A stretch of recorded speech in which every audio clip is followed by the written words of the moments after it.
Praise the lord. ప్రభువైన యేసుక్రీస్తు నామమున మీ అందరికీ శుభములు. మన నూతన భాగంలో నుండి గలతీయులకు రాసిన పత్రిక 1వ అధ్యాయం 10వ వచనం. ఇప్పుడు నేను మనుషుల దయను సంపాదించుకొని చూచున్నానా, దేవుని దయను సంపాదించుకొని చూచున్నానా? మన ముందు రెండు చాయిసెస్ ఉన్నాయి. ఒకటేమో మనుషుల దయ, రెండవదేమో దేవుని దయ.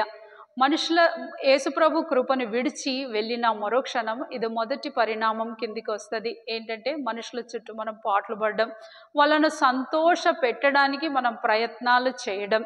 ఇది ఒక్కొక్కసారి ఏ విధంగా మారిపోతుంది అంటే మనం వాళ్ళ ఆలోచనలకు, వాళ్ళ అభిప్రాయాలకు బానిసలం అయిపోతాం. మనకంటూ ఒక సొంత ఆలోచన కోల్పోతాం.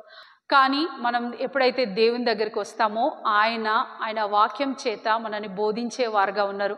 ఆయన వాక్యము మనల్ని ఒక స్థిరమైన పునాది మీదికి తీసుకొస్తుంది. ఆ స్థిరమైన పునాది ఎంతో భద్రతతో కూడింది. ఇప్పటి వరకు దేవుని సంపాదించుకోవడంలో ఒకవేళ నువ్వు ఎక్కడైనా మనుషుల్ని పోగొట్టుకుంటే అంతకంటే రెండంతలు ఇయ్యగలిగిన దేవుడు ఆయన. నీకు ఇప్పటి వరకు ఏ విలువ లేదో ఒక నూతన విలువ ఇవ్వడానికి ఆయన సహాయపడే దేవుడు ఆయన.